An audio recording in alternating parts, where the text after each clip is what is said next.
Now sports with sports director Scott Lever. We saw two Nick 10 football heavyweights go at it last week when Hononegah played at Harlem. This week, two more will clash. Boylan will take on Belvedere North in our overtime game of the week. These two teams have a lot in common through the first 2 weeks. They dominated their first two opponents. The Titans have outscored East and Jefferson 111-7. The Blue Thunder outscored Freeport and East 67-14. This is a game that both teams need and want.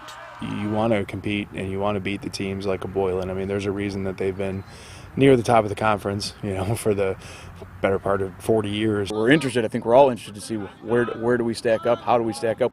Another thing these two teams have in common is explosive playmakers. The Blue Thunder have two of the fastest athletes in the Nick 10 at running back, in Nico Bertolino and Joseph Brown. The Titans have speed and explosiveness with the likes of Rashid Johnson, Jamar Johnson, Makai Glover, Donovan Hansard, and Mark Harris. We got a lot of good skill players. I mean, so do they. So I think it'll be a really good matchup, yeah. Obviously, they run their offense great. I think it'll be a challenge, but we're all up for it and ready.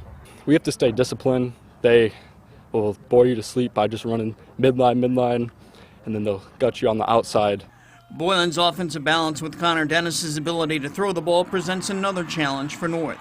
And that quarterback over there, as a junior, is doing a really good job running that offense. North's triple option is a test and discipline for any defense that faces it. Can we stop the fullback on dive? Can we stop the fullback on veer? And can we contain their wings? Can we contain their quarterbacks? You got to play football the old school way, play in a phone booth. The Blue Thunder know they can compete with Boylan. They knocked off the Titans just last year, 20-6.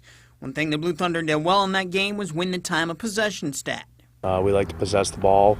We like to keep the opposing offense on the sideline. That's obviously been an emphasis this week at practice. 20-6. That's what we've all been saying. They definitely will be coming looking for revenge. I mean, obviously, but I feel like we're both going to bring it to each other.